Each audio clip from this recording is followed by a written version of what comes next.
আজকে নানা জায়গার বহির্বিশ্বের বিভিন্ন জায়গায় প্রতিবেশী রাষ্ট্র থেকে উস্কানি দেওয়া হচ্ছে, বলা হচ্ছে যে আমরা অমুকের ঘরে আগুন দিচ্ছি, তমুকের ঘরে আগুন দিচ্ছি।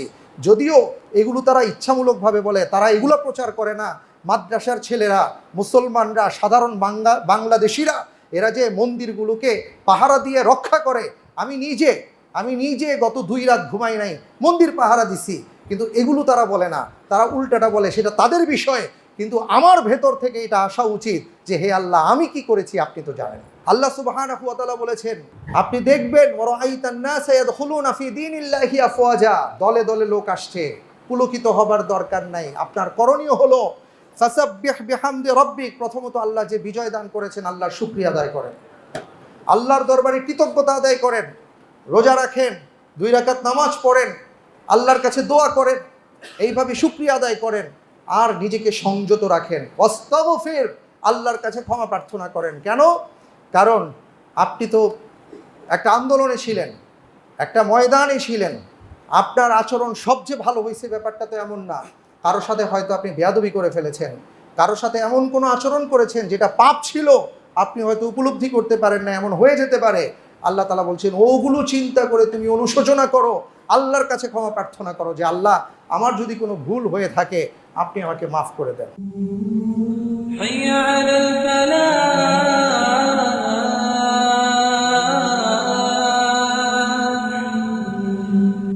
আলহামদুলিল্লাহ, আল্লাহ রাব্বুল আলামিন পবিত্র কোরআনুল কারীমের মধ্যে ইরশাদ করেন, লা ইন শাকারতুম লা আযীদান্নাকুম ওয়া লা ইন কাফারতুম ইন্না আযাবি লাশাদীদ। আমি তোমাদেরকে যেই নেয়ামত দেই, সেই নেয়ামতের যদি তোমরা শুকরিয়া আদায় করো তাহলে এই নেয়ামতকে আমি বাড়িয়ে দেব, আর যদি এই নেয়ামতের নাশুকরি করো, কৃতজ্ঞতা প্রকাশ না করো, তাহলে এই নেয়ামত আমি ছিনিয়ে নেব। এবং আল্লাহ সুবহানাহু ওয়া তাআলার পবিত্র কালামের মধ্যে প্রত্যেকটা আয়াত, প্রত্যেকটা শব্দ, প্রত্যেকটা কালিমা হলো সত্য। আপনি, আমি, আপনার কথা, আমার কথা মিথ্যে হতে পারে, অনেক কিছু মিথ্যা হতে পারে, দুনিয়ার সব কিছু মিথ্যা হতে পারে, কিন্তু আল্লাহর কালামের একটি লফজ, একটি আয়াত, একটি শব্দ, একটি কালিমা, একটি বর্ণ কখনো মিথ্যা হতে পারে না। আল্লাহ রাব্বুল আলামিন যা বলেছেন তার সব সত্য। অকুণ্ঠ চিত্তে এটা আমাদেরকে বিশ্বাস করতে হবে। আল্লাহর রাসূল সাল্লাল্লাহু আলাইহি ওয়াসাল্লাম আমাদেরকে যা বলেছেন, যদি সেটা প্রমাণিত হয়ে থাকে এটাই সত্য, আমাদেরকে বিশ্বাস করতে হবে। আমি আপনাদেরকে এর আগে একটি কথা প্রায় বলতাম, একটি আয়াতের উদ্ধৃতি দিয়ে বলতাম, ওমান কুতিলা মাজলুমান ফাকাদ জাআলনা লিওয়ালিয়িহি সুলতানান ফালা ইউসরিফ ফিল কতল ইন্নাহু কানা মানসুরা। যার অর্থ হলো, কেউ যদি মজলুম অবস্থায় নিহত হয়, কারো উপর যদি কোনো ধরনের জুলুম নেমে আসে, তাহলে মজলুমের সপক্ষে আল্লাহ সুবহানাহু ওয়া তাআলা দায়িত্ব গ্রহণ করেন এবং সেই মজলুমকে পরবর্তীতে আল্লাহ রাব্বুল আলামিন ক্ষমতা প্রদান করেন। এটা কোরআনে কারীমের আয়াত এবং প্রমাণিত আয়াত। তো এই যে আল্লাহ রাব্বুল আলামিনের এই কথাটা, এটা তিনি এই আয়াত নাজিল করেছেন, সূরা বনী ইসরাঈলের মধ্যে এসছে। এবং আমরা যদি দেখি, সেটা বনী ইসরাঈল যখন প্রচণ্ডভাবে মজলুম অবস্থায় ছিল, তাদেরকে উদ্দেশ্য করে আল্লাহ তাআলা তাদের সময় যেই আয়াত নাজিল করেছেন তাওরাতের মধ্যে এসছে, পাশাপাশি সেটা আবার আমাদের শিক্ষার জন্য রব্বুল আলামিন পবিত্র কালামুল্লাতে জানিয়ে দিয়েছেন। কেন? যাতে করে আমরা শিক্ষা লাভ করতে পারি। পবিত্র কোরআন যদি আমরা খুলে দেখি, তাহলে দেখব অসংখ্য আয়াত আছে, যে আয়াতগুলো আসলে পেছনের জীবনের ইতিহাসের কথা বলে। আপনার আমার মনে প্রশ্ন আসতে পারে, কোরআনের এত আয়াত 2000 4000 বছর আগের কথাগুলো কেন এসছে? এই কথাগুলো এই জন্য এসছে, আল্লাহ তাআলা তারও জবাব দিয়েছেন, ফা'তাবিরু ইয়া উলিল আবসার। আমি যেই আয়াত নাজিল করেছি, যেই ঘটনাগুলো তোমাদেরকে জানাচ্ছি, এই ঘটনার আলোকে তোমরা যেন শিক্ষা লাভ করতে পারো, তোমরা যেন সতর্ক হতে পারো, তোমরা যেন বুঝ মানের মতন আচরণ করতে পারো, এই জন্য আমি এই ঘটনাগুলো তোমাদের সামনে উল্লেখ করেছি। সম্মানিত ভাই এবং বোনেরা, আমি এর আগেও বলেছিলাম যে আলহামদুলিল্লাহ, আল্লাহ রাব্বুল আলামিনের দরবারে লাখো কোটি শুকরিয়া এটাই যে আমরা একটা জগদ্দল পাথর আমাদের বুকে চেপে বসেছিল, আমাদের জীবনের উপর চেপে বসেছিল। আমরা কথা বলতে পারি নাই, আমরা ঠিক মতন হাসতে পারি নাই, আমরা ঠিক মতন চলতে পারি নাই, একটা কঠিন জীবন আমরা যাপন করেছি। এমনকি আল্লাহর ঘর মসজিদ, এই মসজিদের মধ্যে আমি যে আল্লাহ রব্বুল আলমিনের কথা প্রাণ খুলে বলবো বা কেউ যে বলবেন, এটা শুধু আমাদের না, গোটা বাংলাদেশের চিত্র ছিল যে আমাদের আল্লাহর ঘরে আল্লাহর কথা বলার ক্ষেত্রেও আমাদের অনেক চিন্তা ভাবনা করতে হয়েছে। আল্লাহ রব্বুল আলমিনের কাছে অসংখ্য মানুষ দোয়া করেছেন, চোখের পানি ছেড়েছেন। আমি দেখেছি পবিত্র কাবায় তাওয়াফরত অবস্থায় অনেকে দোয়া করেছেন। মানুষের দোয়া আর সেই সাথে জুলুমের, নিপীড়নের এমন একটা পর্যায়ে চলে গেছে যখন জালেমরা ভেবেছিল আমাদের নামানোর কেউ নাই, আমাদের বসানোর কেউ নাই, আমরা ছাড়া কেউ নাই। 15 বছর চলে গেছে, আরও 5 বছর, মানুষ বাঁচে কয় বছর, এই জাতীয় কথাগুলো যখন তারা বলছিল, অহংকার, অহমিকার, দাম্ভিকতায় যখন তারা আকাশ পর্যন্ত স্পর্শ করেছিল, যারা ফেরাউন থেকে শিক্ষা লাভ করে নাই, নমরুদ থেকে শিক্ষা লাভ করেন নাই, আবু জাহেল, আবুল আহাব থেকে শিক্ষা লাভ করেন নাই, যখন তারা ভেবেছিলেন আর কোনো টেনশন নাই, সেই মুহূর্তে আল্লাহ রব্বুল আলমিনের পক্ষ থেকে ফয়সালা হয়েছে। এখন যেটা আমাদের চিন্তা করতে হবে, এখানে আনন্দের পাশাপাশি, হ্যাঁ আলহামদুলিল্লাহ আমরা আজকে স্বাধীনভাবে কথা বলতে পারছি। আজকে আমার মনে হয় আমি এখানে যে দাঁড়িয়েছি, আজকে আমার কোনো চাপ নাই, এখানে যারা বসে আছেন তাদের কোনো চাপ নাই, সবাই চাপবিহীন কোরআন এবং সুন্নাহর কথা আজকে এই যে উচ্চ আওয়াজে বলতে পারছি, এটা যে আল্লাহ তাআলার পক্ষ থেকে কত বড় নিয়ামত, সেটা আমরা কখনো ভাষায় প্রকাশ করতে পারবো না। আমি তো কয়েকদিন আগে এটাও বলেছিলাম যে আমরা শুনেছি 52 ভাষা আন্দোলনের সময় একটা স্লোগান ছিল, ওরা আমার মুখের ভাষা কাইরা নিতে চায়, যে আমরা বাংলা ভাষায় কথা বলতে চেয়েছি, বলতে পারবো না, উর্দুতে বলতে হবে। এটার জন্য মানুষ জীবন দিয়েছেন, আন্দোলন করেছেন। আর আমাদের অবস্থাটা এমন হয়ে গেছে, মুখের ভাষা তো দূরের কথা, কোরআনের ভাষা বলবো, কোরআনের কথা বলবো, সেটা পর্যন্ত আমরা বলতে পারিনি। এখন কথা হলো আলহামদুলিল্লাহ, আল্লাহ রব্বুল আলামিন আমাদেরকে নতুন একটা সূর্য দিয়েছেন, নতুন একটা ভোর দিয়েছেন, নতুন একটা আলো দিয়েছেন, আবার একটা নিয়ামত দান করেছেন। ভাইয়েরা আমার, এই নিয়ামতের কদর করতে হবে, এই নিয়ামতের কদর করতে হবে। সেই কদরটা কিভাবে করতে হবে? প্রথমত, এই নতুন যুদ্ধে যারা শহীদ হয়েছেন, আমরা তো 71 পরবর্তী প্রজন্ম, আমরা 71 দেখি নাই, আমরা যুদ্ধ দেখি নাই, যুদ্ধের কথা শুনেছি, কিন্তু এবার আমরা সচক্ষে যুদ্ধে দেখেছি, ময়দানে যোদ্ধাদেরকে দেখেছি, অনেকে যুদ্ধ করেছেন, সত্য প্রতিষ্ঠার জন্য লড়াই করেছেন। তো এই যুদ্ধে যারা শহীদ হয়েছেন, আমরা প্রাণ উজাড় করে আল্লাহ রব্বুল আলামিনের কাছে দোয়া করব, রব্বুল আলামিন তাদেরকে আপনি শাহাদাতের মর্যাদা দান করে দিন। তারা হলেন বাংলাদেশের, এরাও আমাদের মুক্তিযোদ্ধাদের মতন, এরাও হলেন শ্রেষ্ঠ সন্তান, সর্বোচ্চ সম্মানিত সন্তান। আমরা সবসময় তাদের কথা মনে রাখব। এবং এই অবস্থায়, এই যুদ্ধকালীন অবস্থায়, এই প্রতিকূল পরিবেশে আমাদের এমন অনেক ভাইয়েরা আছেন, বোনেরা আছেন, বাবারা আছেন, মামারা আছেন, আমাদের অনেক স্বজনেরা আছেন যারা গুলি খেয়েছেন, যারা রক্তাক্ত হয়েছেন, যারা আহত হয়েছেন, যারা এখনও পর্যন্ত হাসপাতালে আছেন, যারা চোখ হারিয়েছেন, এমন অসংখ্য হাজার হাজার মানুষ আহত হয়েছেন। আমরা তাদের জন্য দোয়া করি আল্লাহ রব্বুল আলমিনের কাছে, রব্বুল আলমিন যেন তাদেরকে অতি দ্রুত সুস্থতা দান করেন, এবং জাতি হিসাবে আমরা যেন কখনো তাদের কথা ভুলে না যাই, এটা আমাদের মাথায় রাখতে হবে। এবং আজকে অনেকেই বলেন যে আমরা কিছু করতে চাই, সাহায্য করতে চাই। আমি বলবো, যারা শহীদ হয়েছেন, যারা আহত হয়েছেন, যারা বিপদগ্রস্ত হয়েছেন, আপনারা তাদের পাশে দাঁড়ান, তাদেরকে আপনারা সাহায্য করুন, ছুটে যান তাদের কাছে, কারণ তারা আপনার প্রয়োজনে বুকের তাজা রক্ত ঢেলে দিয়েছে। আজকে আপনার দায়িত্ব হলো তাদের জন্য আপনাদের হৃদয়টাকে উন্মোচন করে দেয়া। পাশাপাশি আমি আরেকটা কথা বলতে চাই, সেটা হলো, এটাও দুঃখজনকভাবে সত্য যে 5ই আগস্ট থেকে আমরা পরবর্তী কয়েকদিন দেখেছি কিছু বাড়াবাড়ি হয়েছে আমাদের সমাজে, আমাদের রাষ্ট্রে, যেটা কখনো কাম্য ছিল না। এটা কখনো কাম্য হতে পারে না। আপনি বিজয় লাভ করেছেন বলেই আপনি যা খুশি তাই করতে পারেন না। আল্লাহর রসুল সাল্লাল্লাহু আলাইহি ওয়াসাল্লাম আমাদেরকে শিক্ষা দিয়েছেন। আল্লাহর রসুল সাল্লাল্লাহু আলাইহি ওয়াসাল্লাম মক্কা বিজয়ের দিন মাথা নিচু করে প্রবেশ করেছেন। কারণ তিনি মহান রবের শুকরিয়া আদায় করেছেন যে হে আল্লাহ, এই বিজয় আমি তো চাইলে হতো না, আপনি চেয়েছেন বলেই আমরা আজকে নতুন একটা দিন পেয়েছি, তাই সবার আগে কৃতজ্ঞতা আপনার আদায় করছি। এবং তিনি কি করলেন? দুটো কাজ করলেন। আমি এই আলোচনাগুলো পরম্পরায় আসবো ইনশাআল্লাহ তাআলা। মূল বিষয়টা ছিল তিনি সাধারণ ক্ষমা করেছিলেন। সেই সময়ের যারা সম্মানিত ছিলেন, যারা নিজেদেরকে আত্মসমর্পণ করেছিলেন, রাসূল সাল্লাল্লাহু আলাইহি ওয়াসাল্লাম তাদের সম্মান বজায় রাখার চেষ্টা করেছেন। এবং এমনও হয়েছে, বলেছেন আবু সুফিয়ানের বাড়িতে কেউ যদি আশ্রয় লাভ করে তাকেও আমি সাধারণ ক্ষমা ঘোষণা করলাম। এটা হলো ইসলাম, এটাই হলো ইসলামের শিক্ষা, এটাই হলো মানবতার শিক্ষা। কিন্তু আমরা দেখেছি যে কিছু, এটা সবার কথা বলবো না, এখানে ছাত্ররাও ছিল না এবং এখানে আমরা দেখেছি যে শিক্ষিত মানুষের সংখ্যাও ছিল না। উটকো কিছু ঝামেলা এসে এরা লুটতরাজ, আগুন ইত্যাদি দিয়ে অনেক জায়গায় অনেক ক্ষতি করেছে, দেশের সম্পদ তারা নষ্ট করেছে। যারা বিভিন্ন জায়গায় আগুন দিয়ে পুড়িয়ে দিয়েছে, সম্পদ নিজের মনে করে চলে গেছে, নিয়ে গেছে, সে বুঝতে পারতেছে না এই সম্পদে 18 কোটি মানুষের অংশ আছে। তুমি কার অংশ নিয়ে আবার নিজের উপর বিপদ ডেকে আনতেছো?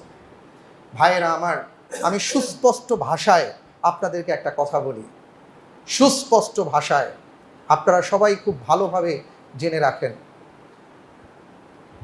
তারা জুলুম করার কারণে আল্লাহ রাব্বুল আলামিন তাদের উপর গজব নামিয়ে দিয়েছেন। কারণ আমরা মাজলুম ছিলাম, আল্লাহ আমাদের সাহায্য করেছেন। কিন্তু আমরা যদি আবার এই মাজলুম অবস্থা থেকে জালেম হয়ে যাই, আল্লাহর গজব কিন্তু আবার নেমে আসবে। সুতরাং সাবধান, সাবধান, সতর্ক হন, শিক্ষা নেন। প্রত্যেকটা ঘটনা থেকে শিক্ষা আছে, এই শিক্ষাগুলো নিয়ে আমাদের চলা দরকার। আল্লাহ রাব্বুল আলামিন আমাদের সবাইকে সেই তৌফিক দান করেন, আল্লাহুম্মা আমিন। এবং পাশাপাশি এখানে সকল মুসল্লি ভাইরা আছেন, অনেক সম্মানিত ভাইরা আছেন আমার। আমি আপনাদের কাছে আজকে একটা দ্ব্যর্থহীন কথা এবং সেই সাথে একটা অনুরোধ জানাই। সেটা হলো মসজিদ আল্লাহ রাব্বুল আলামিনের ঘর, এটা একটা স্টেট, এইটা একটা রাষ্ট্র, এটা কেবলমাত্র আল্লাহ রাব্বুল আলামিনের ঘর। এই ঘর থেকে কথা ছিল, এই ঘর থেকে যে ফয়সালা হবে এটাই গোটা পৃথিবীতে ছড়িয়ে পড়বে। কিন্তু আজকে আমাদের দুঃখের ব্যাপার হলো গোটা পৃথিবীর মানুষ বিপথে চলে যাবার কারণে আজকে সব বন্ধ হয়ে গেছে, কিন্তু আল্লাহর ঘর আছে। এই ঘরের মধ্যে এসে আমরা আল্লাহর বিধান পালন করার চেষ্টা করি, কিন্তু তারপরেও দেখা যায় এখানে আমরা নানা ধরনের বিপত্তিতে থাকি, নানা ধরনের চাপের মধ্যে থাকি, নানা ধরনের সমস্যার মধ্যে আমাদের থাকতে হয়। আমি আপনাদেরকে একটা কথা বলবো, সেটা হলো এই মসজিদ যতদিন থাকে আপনি যে কোনো দল করতে পারেন, সমস্যা নাই। আপনি আওয়ামী লীগ করেন, আপনি বিএনপি করেন, আপনি জাসদ করেন, আপনি যে কোনো রাজনৈতিক দল করেন, যখন আল্লাহর ঘরে প্রবেশ করবেন আপনার দলটাকে বাইরে রেখে আপনি আল্লাহর বান্দা হয়ে প্রবেশ করার চেষ্টা করবেন। এবং দয়া করে আপনারা মাথায় রাখবেন, শুধু এই ঘরের কথা বলবো না, কারণ এখানে এমন অনেক ভাইরা আছেন যারা বাংলাদেশের বিভিন্ন মসজিদের দায়িত্বশীল, সভাপতি আছেন, সেক্রেটারি সাহেব আছেন, অনেকেই আছেন, আমি জানি সবাই কম বেশি মসজিদের সাথে সম্পৃক্ত। আল্লাহর ওয়াস্তে আপনারা ইমাম, খতিব, ওনাদের কথা, কারণ ওনারা নিজেদের কোনো কথা বলেন না, ওনাদের কথাগুলো কোরআন সুন্নাহ ভিত্তিক বলেন। সুতরাং কোরআন এবং সুন্নাহ ভিত্তিক কথার উপরে কখনো আপনারা চাপ প্রয়োগ করার চেষ্টা করবেন না। পাশাপাশি আরেকটা কথা বলবো, এই জায়গাটা আপনারা সব সময় পৃথিবীর সকল মসজিদ এই জায়গাটাকে স্বাধীন ঘোষণা করবেন, যে এই জায়গাটায় যারা দাঁড়ান, যারা কথা বলেন, যারা কথা বলবেন, তারা যেন স্বাধীনভাবে আল্লাহর ঘরে আল্লাহর কথা বলতে পারেন, সেই ব্যবস্থাগুলো আপনারা করবেন। আমার কাছে মনে করেন যে অমুক বলেছেন, তমুক বলেছেন, এগুলো না, এগুলো সব আপনারা ঠিক করবেন যে আপনার কাছে কেউ কোনো কথা বলবে না। যা বলার আগে আমাদের সাথে বুঝতে হবে। এটা এখানে যারা আছেন আপনারা কেউ না কেউ কোনো না কোনো মসজিদের দায়িত্বশীল, এই কারণে আপনাদেরকে বললাম, এটা আপনারা দয়া করে মাথায় রাখবেন। আপনি যে কোনো দল করতে পারেন, আপনার দল সামনে কি হবে না হবে আল্লাহই ভালো জানেন, কিন্তু আপনি এটা মাথায় রাখেন। সবাই একটা কথা বলে, হুজুর ইনশাআল্লাহ এটা করব, কিন্তু যখন চলে আসে তখন আর এটা মাথায় থাকে না। এরপরে দেখা যায় সেও একটা পর্যায়ে ওই ঝামেলার মধ্যে পড়ে যায়, তখন আল্লাহ রব্বুল আলমিনের ফয়সালা যদি চলে আসে তার ঘরের ব্যাপারে, এটা খুব কঠিন জিনিস। এই জন্য আমরা সাবধানতা অবলম্বন করব। আল্লাহ তাআলা আমাদের সবাইকে সেই তৌফিক দান করুন, আল্লাহুম্মা আমিন। এবং সেই সাথে আমি ধন্যবাদ এবং অভিনন্দন জানাচ্ছি আমাদের বাংলার দামাল ছেলেদেরকে, যারা প্রথমেই এই আন্দোলন শুরু করে তারা বুঝিয়ে দিয়েছেন আল্লাহ রব্বুল আলমিনের সাহায্য যদি বান্দার উপর থাকে আর বুকের মধ্যে যদি স্পৃহা থাকে, তাহলে আল্লাহর সাহায্য বান্দার উপর যে নাজিল হয় সেটা তারা দেখিয়েছেন। আমরা দোয়া করি এই যুবকদের জন্য, কারণ এদের হাতেই বাংলাদেশ, ভবিষ্যৎ বাংলাদেশ তাদের হাতেই। আমরা এমন বাংলাদেশ তাদের মাধ্যমে চাই যে বাংলাদেশে কোনো দিন আর দুর্নীতি হবে না, আমাকে টাকা নিয়ে ঘুরতে হবে না, আমার গ্যাস বন্ধ করে দেওয়া হয়েছে, ফ্যাক্টরি চলে না, কিন্তু পূর্ণ গ্যাসের বিল দিতে হয়, এমন অসংখ্য কথা নানা জায়গায়। আমি একটা পিলার সরাবো, এই পিলারটা তাদেরই লাগানো, তাদের সরানোর কথা, তারপরেও আমাকে এত টাকা না দিলে সরবে না। এই যে জায়গায় জায়গায় ঘুষ, দুর্নীতি, জোচ্চুরি এই যে ঢুকে গিয়েছিল, আমরা চাই এগুলো সব বের হবে, দুর্নীতিমুক্ত বাংলাদেশ চাই। এবং সেই সাথে আমাদের দেশের বেকার যে লক্ষ লক্ষ যুবকদের কথা আমরা শুনেছি, আমরা দেখেছি, যারা একটা চাকরির জন্য, কোটার জন্য প্রথমে আন্দোলন করেছেন, আমরা তাদের জন্য দোয়া করি। এবং আমরা এটাই বলবো যে বাংলাদেশে যদি কোনো বহিরাগত কেউ থেকে আমাদের দেশে চাকরি করে লক্ষ লক্ষ টাকা ইনকাম করে, আমরা বলবো যে আগে আমাদের দেশের কথা ভাবতে হবে। আল্লাহ সুবহানাহু ওয়া তাআলা কোরআনের মধ্যে বলছেন ওয়া আনদির আশিরাতাকাল আকরাবিন, এবং কোরআনের বিভিন্ন জায়গায় দান বলেন, সাদাকা বলেন, সাহায্য বলেন, কর্ম বলেন, সবার আগে নিজেদের কথা বলেছেন যে তুমি তোমার আপন যারা আছে তাদের থেকে শুরু করো। আগে বাংলাদেশে যারা লক্ষ লক্ষ যুবক আছে তাদের চাকরির নিশ্চয়তা দেওয়ার পরে, তারপরে যদি আমাদের প্রয়োজন হয় তখন আমরা ভিন্ন চিন্তা করব। আমরা এমন বাংলাদেশ চাই, এই বাংলাদেশ হবে স্বনির্ভর বাংলাদেশ, দুর্নীতিমুক্ত বাংলাদেশ, বৈষম্যহীন বাংলাদেশ, যে বাংলাদেশে সবাই মাথা উঁচু করে দাঁড়াবে, বিশ্বের সব জায়গায় দাঁড়িয়ে বলতে পারবে আমি বাংলাদেশী। আল্লাহ তাআলা আমাদের এইভাবে যারা রাষ্ট্র পরিচালনা করবেন সেইভাবে তাদেরকে রাষ্ট্রের খিদমত করার তৌফিক দান করেন, আমিন। তারা যেন কখনো নিজেদেরকে শাসক না ভাবেন, বরং তারা যেন খাদেম ভাবেন, এইভাবে চলে যেন, এইভাবে ভেবে যেন তাদেরকে রাষ্ট্র পরিচালনা করা তৌফিক দান করেন, আমিন। এবার আমি আপনাদেরকে যে কথা বলতে চাই, রাষ্ট্রের আমরা জানি যে নানা জায়গা থেকে সংস্কার শুরু হয়েছে। এই সংস্কার কোরআন এবং সুন্নাহ আমাদেরকে কিছু দিক নির্দেশনা দিয়েছে। এই দিক নির্দেশনা মেনটেন করে আমরা যদি রাষ্ট্রের সংস্কার করতে পারি, এই নতুনভাবে রাষ্ট্রকে গড়তে পারি, তাহলে আমি তো চ্যালেঞ্জ দিয়ে বলবো ইনশাআল্লাহ এই বাংলাদেশ নতুন বাংলাদেশ মানুষ দেখবে। কোরআন কি বলেছে আমি মোটামুটি যদি আপনাদের সামনে উপস্থাপন করি, তাহলে কোরআন থেকে আমি 10টি বিষয় উপস্থাপন করব, এবং পাশাপাশি যদি আরও সময় থাকে আর 2টা ঘটনা থেকে আমি কিছু উল্লেখ করব ইনশাআল্লাহ তাআলা। প্রথমত বলবো সূরা হজ 41 নম্বর আয়াতে আল্লাহ তাআলা ইরশাদ করেছেন, আল্লাযীনা ইম্মাক্কানাহুম ফিল আরদি আকামুস সালাহ ওয়া আতাউয যাকাহ ওয়া আমারু বিল মা'রুফ ওয়া নাহাউ আনিল মুনকার ওয়ালিল্লাহি আকিবাতুল উমুর। আমি কোরআনের ভাষায় বলছি, এটা অনেকেই আছেন যারা অনেক শিক্ষিত, এই বিষয়ে অনেক জ্ঞান রাখেন, তারা আপনারা বুঝবেন যে আপনাদের মতন করে এই বিষয়গুলো আপনারা তখন সাজাতে পারবেন। আল্লাহ সুবহানাহু ওয়া তাআলা বলেছেন যে আমি যদি কোনো জমিনে কাউকে ক্ষমতা প্রদান করি, কাউকে দায়িত্বশীল বানাই, তখন তারা যেন 4টি কাজ করে। যারা মুসলমান তাদের জন্য প্রথম তারা আইন করবে, আকামুস সালাহ, তারা নামাজ কায়েম করবে। প্রশ্ন হতে পারে আল্লাহ তাআলা সবার আগে নামাজের কথা কেন বললেন? নামাজের কথা এই জন্য বলা হয়েছে, দেখেন আমরা এই যে 5ই আগস্ট 2টার পরে যে একটা পরিস্থিতি আমরা দেখেছি, যে মানুষ উল্লাসে ফেটে পড়ে যে ঘটনাগুলো ঘটিয়েছে, যদি সত্যিকার অর্থে আমরা নামাজকে বুঝতে পারতাম, নামাজকে যদি বুঝতে পারতাম যে নামাজ আমাদেরকে কিভাবে সুশৃঙ্খল বানিয়েছে। আপনি যখন ইমামের পেছনে সালাত আদায় করেন, আপনি অনেক বড় কেউ হতে পারেন, কিন্তু ইমাম রুকুতে যাবার আগে আপনি তো রুকু দিতে পারবেন না।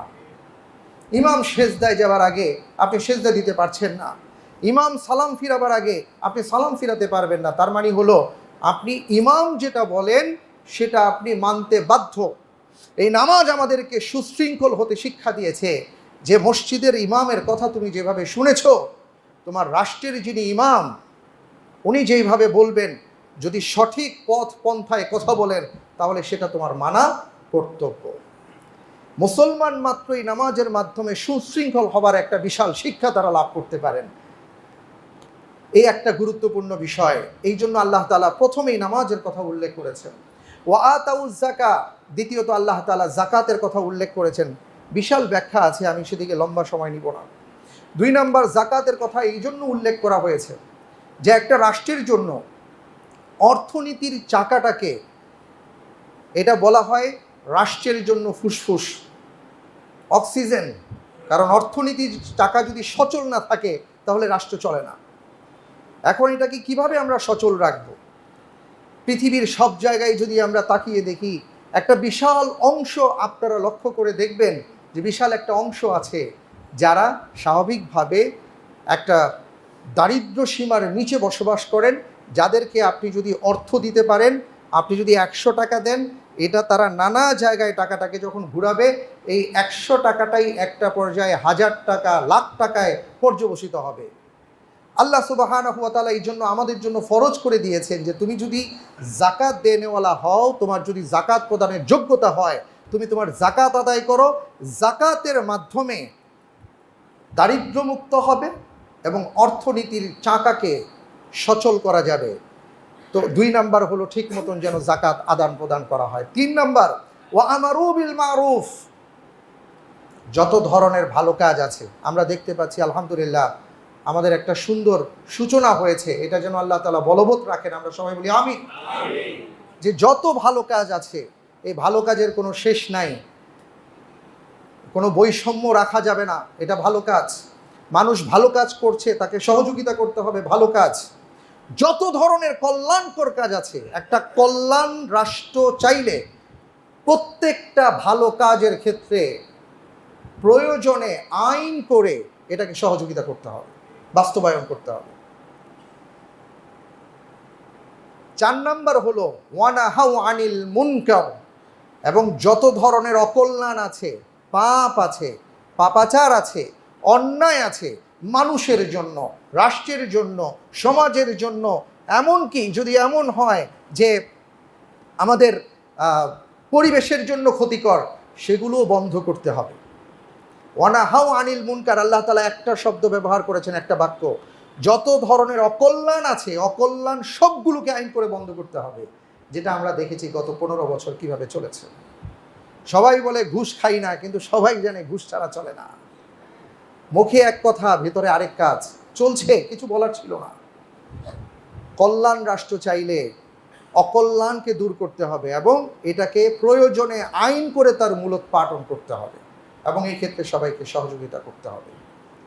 আজকে দুর্নীতিবাজদের কথা আমরা শুনি, হ্যাঁ, ওনারা যখন চাকরি থেকে ইস্তফা দেন, চাকরি থেকে অবসর নেন, এদেরকে শুদ্ধাচার পুরস্কার পর্যন্ত দেওয়া হয়।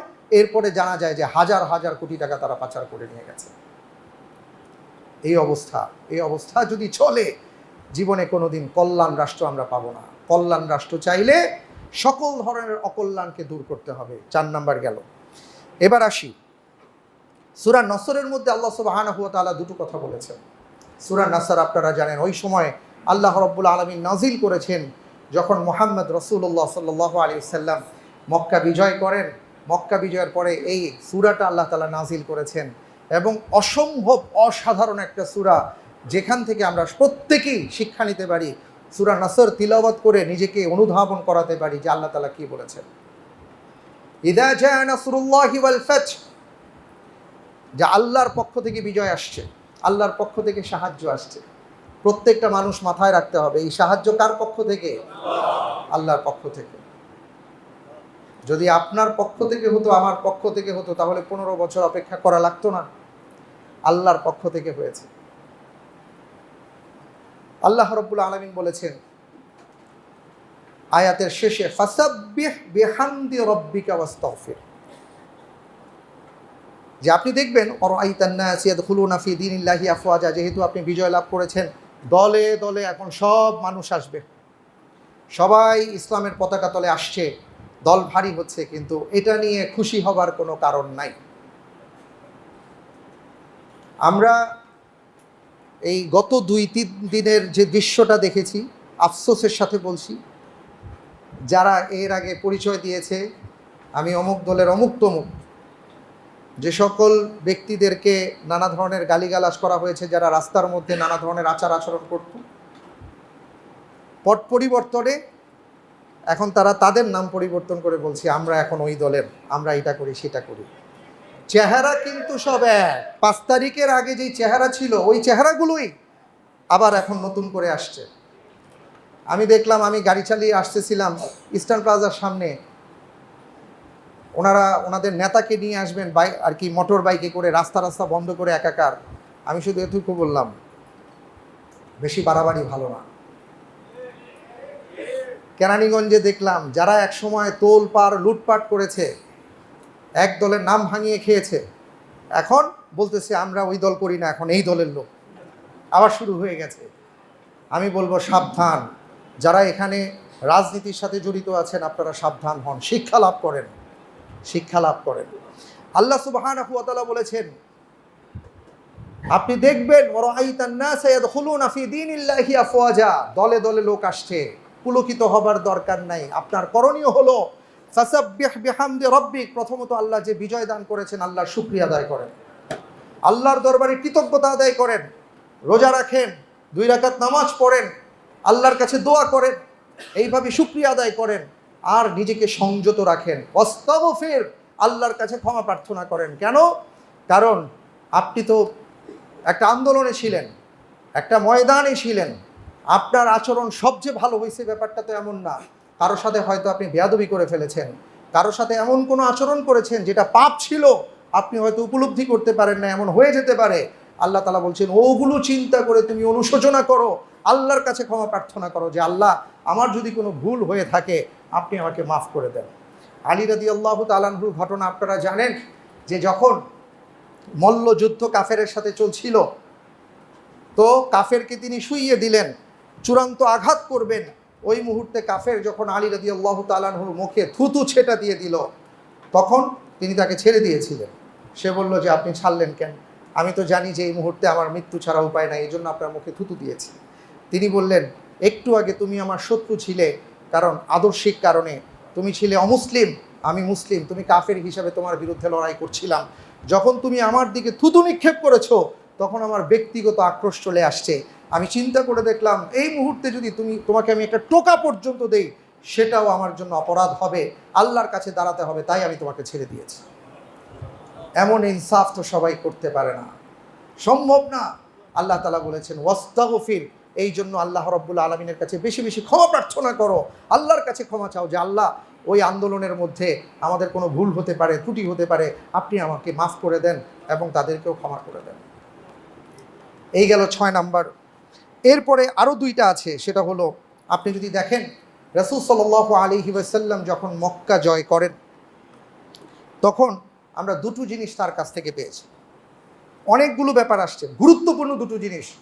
একটা ছিল রাসূল সাল্লাল্লাহু আলাইহি ওয়াসাল্লামের বিনয়, তিনি অহংকারী ছিলেন না, তিনি অহংকার প্রদর্শন করেন নাই, অহংকার আল্লাহ পছন্দ করেন না। আপনার আমার হ্যাডম দেখাবো, বুক ফুলিয়ে উঁচু করে হাঁটবো, যে কোনো মুহূর্তে আপনি জমিনে শুয়ে যেতে পারেন, এই শিক্ষা বর্তমানে বাংলাদেশের 18 কোটি মানুষ দেখেছে। যিনি বলেছেন যে আমি পালাই না, 2 দিনের মাথায় তাকে পালাতে বাধ্য করা হয়েছে, বাধ্য হয়েছেন তিনি।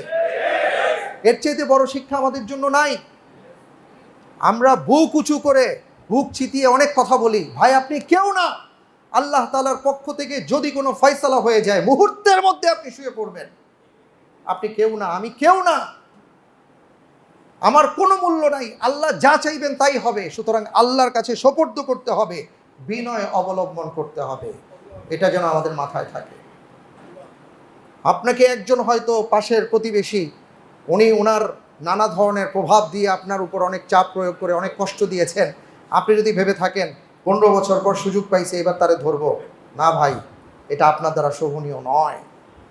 কারণ ওই শাস্তি আল্লাহর পক্ষ থেকে নির্ধারণ হয়ে গেছে। সে যা শাস্তি পাবে সেটা পাবে। আপনি নতুন করে কিছু করতে যায়েন না, বরং আপনি আল্লাহর শুকরিয়া আদায় করে নিজেকে বিনয় অবনত হবার চেষ্টা করেন, যাতে করে আপনি রসুলের একজন আদর্শিক উম্মাহ হতে পারেন। আল্লাহর রসুল আপনাকে আমাকে এটা শিক্ষা দিয়েছেন। মক্কা বিজয়ের পর রসুল সাল্লাল্লাহু আলাইহি ওয়াসাল্লামকে বলা হয়েছিল, মক্কার অধিবাসীরা বলেছিল আমাদের ব্যাপারে আপনার ফয়সালা কি, কারণ তারা তো খুব ভালো করে জানে যে এই যে রসুল মুহাম্মদ সাল্লাল্লাহু আলাইহি ওয়াসাল্লাম, যার জমিন থেকে আমরা বিতাড়িত করেছি, যাকে হত্যা করার চেষ্টা করেছি, যার মাথার উপর নারী ভুড়ি চাপিয়ে দিয়েছি, পচা নারী ভুড়ি, যাকে নানাভাবে তাকে কষ্ট দিয়েছি, যন্ত্রণা দিয়েছি, অপমান করেছি, তার পরিবারকে চরমভাবে অপমানিত করার জন্য রাসূল সাল্লাল্লাহু আলাইহি ওয়াসাল্লামের 2 মেয়েকে কাফেররা তালাক দিয়েছিল। এইভাবে তাকে কষ্টের পর কষ্ট দেওয়া হয়েছে। তাকে যারা সাপোর্ট দিয়েছিলেন সাহাবায়ে কেরাম আজমাইন, তাদের উপর নির্যাতনের স্টিম রুলার চালানো হয়েছিল, যেই ক্ষেত্রে তারা কোনো আইন বিধান কোনো কিছু মানে নাই, তাদের সহায় সম্পদ সব কিছু তারা লুটপাট করেছিল। এরপরেও যখন রাসূল সাল্লাল্লাহু আলাইহি ওয়াসাল্লামের কাছে তারা বলল যে আমাদের ব্যাপারে আপনার ফয়সালা কি, তিনি বলেছেন লা তাসরিবা আলাইকুমুল ইয়াওম ইয়াগফিরুল্লাহু লাকুম। আমার ভাই ইউসুফ যেই কথা বলেছিলেন, আমিও আজকে আপনাদের জন্য সেই কথা বলবো। আপনাদের উপর আমার কোনো অভিযোগ নাই, যা করেছেন আমি ভুলে গেছি, আল্লাহ আপনাদেরকে মাফ করে দিন। সুবহানাল্লাহ। এই জন্য বিনয় আর সুন্দর আচরণে ইসলাম বিজয় লাভ করেছে, এটা যেন আমরা দেখাতে পারি। আজকে নানা জায়গার বহির্বিশ্বের বিভিন্ন জায়গায় প্রতিবেশী রাষ্ট্র থেকে উস্কানি দেওয়া হচ্ছে, বলা হচ্ছে যে আমরা অমুকের ঘরে আগুন দিচ্ছি, তমুকের ঘরে আগুন দিচ্ছি। যদিও এগুলো তারা ইচ্ছামূলকভাবে বলে, তারা এগুলো প্রচার করে না। মাদ্রাসার ছেলেরা, মুসলমানরা, সাধারণ বাংলাদেশিরা, এরা যে মন্দিরগুলোকে পাহারা দিয়ে রক্ষা করে, আমি নিজে গত 2 রাত ঘুমাই নাই, মন্দির পাহারা দিছি, কিন্তু এগুলো তারা বলে না, তারা উল্টাটা বলে, সেটা তাদের বিষয়। কিন্তু আমার ভেতর থেকে এটা আসা উচিত যে হে আল্লাহ, আমি কি করেছি আপনি তো জানেন।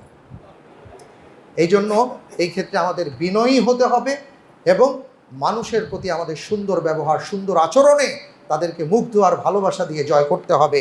আল্লাহ তাআলা আমাদেরকে সেই তৌফিক দান করুন, আমিন।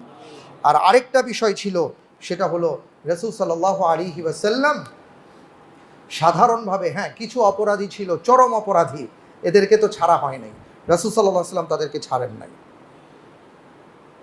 তো আমাদের দেশের যারা 12টা বাজিয়েছে, আমাদের দেশের ক্ষেত্রে যারা অত্যাচার, নিপীড়ন, নির্যাতন চালিয়ে নানাভাবে বল প্রয়োগ করে, আয়না ঘরের নাম শুনছি, কত কিছু হচ্ছে, এই সমস্ত কথাগুলো শুনছি, এগুলো যারা করেছে, এমন শাস্তি যারা দিয়ে, এমনভাবে আমাদের উপর যারা নির্যাতন করেছে, জুলুম করেছে, এটার শাস্তি আইনানুগভাবে কি হবে সেটা রাষ্ট্রের বিষয়, তারা নেবে। কিন্তু সাধারণভাবে আমাদের আশেপাশে যারা আছেন, আমরা যেন তাদের উপর কখনো বিরূপ আচরণ না করি, বরং তাদেরকে আমরা ক্ষমার দৃষ্টিতে সাধারণভাবে ক্ষমা করে ভাই হিসেবে তাকে যেন জড়িয়ে ধরতে পারি, সেই চেষ্টাটা আমাদের করা উচিত, যেটা রাসূল সাল্লাল্লাহু আলাইহি ওয়াসাল্লামের আদর্শিক সুন্নাহ। আমরা মেনে চলার চেষ্টা করব ইনশাআল্লাহ। জাযাকুমুল্লাহ খায়র। এরপরে আমি আপনাদেরকে যেটা বলতে চাই, দেশ যদি সুন্দরভাবে চালাতে হয়, এখানে তো 10টা ব্যাপার বললাম, আর 2টো ব্যাপার বলেছিলাম। এর মধ্যে গুরুত্বপূর্ণ একটা বিষয় ছিল, আমরা যদি বলি, সেটা হলো মদিনা সনদের কথা। আল্লাহ রাসূল সাল্লাল্লাহু আলাইহি ওয়াসাল্লাম প্রথম লিখিত সংবিধানের কথা আপনারা জানেন, যে মদিনা স্টেট তিনি কায়েম করেছিলেন, এবং সেখানে মূলত 63টি বিষয় ওখানে আনা হয়েছিল, এবং তার মধ্যে পর্যালোচনা যদি করি আমরা, সেখানে প্রায় 47টা ব্যাপার ছিল, 47টা বিষয় ছিল, যেটা দফা হিসাবে আনা হয়েছিল, এবং এটার উপর ভিত্তি করেই মদিনা সনদ কায়েম হয়েছে, মদিনা স্টেট কায়েম হয়েছে। এবং তিনি গোটা বিশ্বের মাঝে প্রমাণ করে দিয়েছেন যে যেখানে মুশরিকরা ছিল, ইয়াহুদিরা ছিল, মুসলিমরা ছিলেন, নানা দেশ থেকে আগত মানুষজন ছিল, কিন্তু সবাই মিলে কিভাবে শান্তিতে বসবাস করা যায়, সবার অধিকার কিভাবে সংরক্ষণ করা যায়, কিভাবে সবাই সুন্দরভাবে চলতে পারে, প্রত্যেকটা নাগরিকের অধিকার কিভাবে সংরক্ষণ করতে হয়, এটা তিনি প্রমাণ করেছিলেন। সুবহানাল্লাহ। তো সেখান থেকে আসলে আজকে তো আর 47টা ব্যাপার বলতে পারবো না, গুরুত্বপূর্ণ প্রথম 3টি যে বিষয় ছিল, সেই 3টি বিষয় আমি আপনাদের সামনে উপস্থাপন করছি।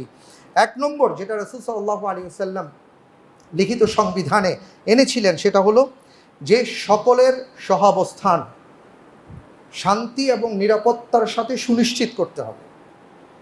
এখানে মুসলমান ছিলেন, বললাম বিভিন্ন ধর্মের ছিলেন, কিন্তু রাসূল সাল্লাল্লাহু আলাইহি সাল্লাম এই সংবিধানে এটা নিয়ে এসছেন যে সকলেই যেন শান্তিতে বসবাস করতে পারে, এটা সুনিশ্চিত করতে হবে এবং প্রত্যেকের জান এবং মালের নিরাপত্তা বিধান করতে হবে।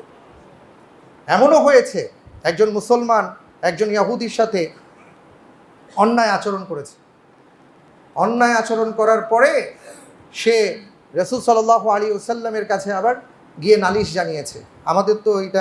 আমাদের দেশে তো এটা চলে আসছে, হ্যাঁ, সে কোন দলের করে, ওই দল যেটা তার দল ক্ষমতায় থাকলে সে উল্টায় ফেললেও তার কথাই রাইট, এটাই চলে আসছে। কিন্তু ইসলাম কি বলে দেখেন, আল্লাহর রাসূল সাল্লাল্লাহু আলাইহি ওয়াসাল্লামের কাছে আসছে, এসে বলল, ইয়া রাসূলুল্লাহ, ওই ইহুদি আমার সাথে এই আচরণ করেছে। তো রাসূল সাল্লাল্লাহু আলাইহি ওয়াসাল্লাম ডেকেছেন, তদন্ত করেছেন, তদন্তের মধ্যে দেখা গেছে না, কথা তো উল্টা। তখন রাসূল সাল্লাল্লাহু আলাইহি ওয়াসাল্লাম ওই মুসলিমকে ভৎসনা করেছেন এবং তাকে শাস্তিস্বরূপ কোনো একটা কিছু জরিমানা করেছেন। তার এটা পছন্দ হয় নাই, সে ওমর রাদিয়াল্লাহু তাআলা আনহুর কাছে গেছে, কারণ ওমর রাদিয়াল্লাহু তাআলা আনহুর আচরণ একটু শক্ত ছিল এবং উনি কথা বলতেন। তো সে ভাবছে যে ওমর রাদিয়াল্লাহু তাআলা আনহুর কাছে গেলে মনে হয় আমার জন্য সুবিধা হবে।